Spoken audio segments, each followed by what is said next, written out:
आज सुमारे 4:45 एक पुष्पक एक्सप्रेस नावाची एक ट्रेन लखनौ टू मुंबई जात होती। त्या मुंबई ट्रेन ज्यावेळी जळगाव जिल्ह्याच्या पाचोरामध्ये प्रवास करत होती तिथे एक अफवा पसरला की कुठेतरी आग लागलेली आहे आणि ट्रेन थांबवण्यात आली।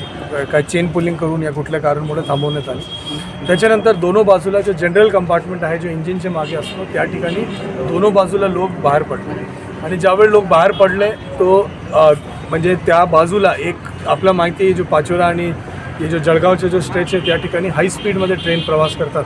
तो त्या बाजूला ज्यावेळी ट्रेन मधून लोक बाहेर पडले तो काही म्हणजे जो ट्रॅकवर म्हणजे काही जण होते आणि त्या ठिकाणी ही घटना अत्यंत अपघातात्मक दुःखद घटना घडली। याच्यामध्ये जो मृत्यू आहे आणि ते इंजर्ड आहे त्यांच्याशी संपर्क साधण्यात आलेला आहे। 11 लोकांची मृत्यू आतापर्यंत झालेली आहे त्याची प्राथमिक माहिती आहे। याच्याशिवाय 4 लोक गंभीर जखमी आहेत, त्यांच्या औषधोपचार जळगावला चालू आहे। 11 लोकांना मायनर इंजुरी आहे, त्याच्यामध्ये 4 लोकांची ट्रीटमेंट या ठिकाणी चालू आहे आणि उर्वरित 5 लोकांची ट्रीटमेंट इतर हॉस्पिटलला चालू आहे। तर या गोष्टीबद्दल आपण जो काही जसे आपल्याला सेंट्रल रेल्वेचा जो कंट्रोल रूम आहे तिथून जसे आपल्याला माहिती मिळाली आपण इमिडिएटली त्याच्यामध्ये 8 ॲम्ब्युलन्सेस त्या ठिकाणी डिस्पॅच केला। त्याच्याशिवाय अग्निशमनचं वाहन असेल, गॅस कटर्स असेल, पाणी पिण्याच्या पाण्याची सुविधा असेल, या सगळ्या गोष्टी आपण इमिडिएटली त्या ठिकाणी डिस्पॅच केल्या। या डिस्पॅच झाल्यानंतर आपण प्रयत्न केला की कुठल्याही परिस्थितीमध्ये म्हणजे सगळे जो इंजर्ड आहे त्याला बेस्ट ट्रीटमेंट जो गोल्डन आवर आपण म्हणतो ते बेस्ट ट्रीटमेंट त्याला मिळायला पाहिजे।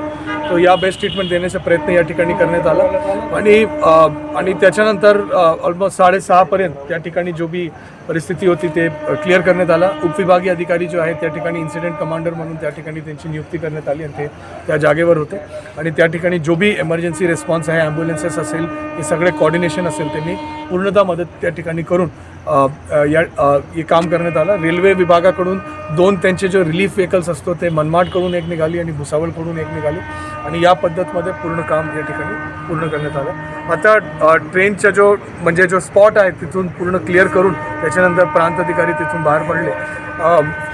डिस्ट्रिक्ट लेवलवर कंट्रोल रूमची स्थापना करण्यात आली। विभिन्न मल्टी एजन्सी कोऑर्डिनेशन जो आहे पोलीस विभाग असतील, आपत्ती व्यवस्थापन असतील, रेल्वे असतील, अग्निशमन विभाग असतील, या सगळ्या विभागाचे हॉस्पिटल्स असतील, गव्हर्नमेंट मेडिकल कॉलेज असतील, या सगळ्या विभागाला आपण ॲक्टिवेट केला आणि त्याच्यानंतर औषधोपचार आपण या ठिकाणी सुरू केला। सिव्हिल सर्जन आता यांना भेटणार आहे आणि पुढील काय निर्णय ते घेतील।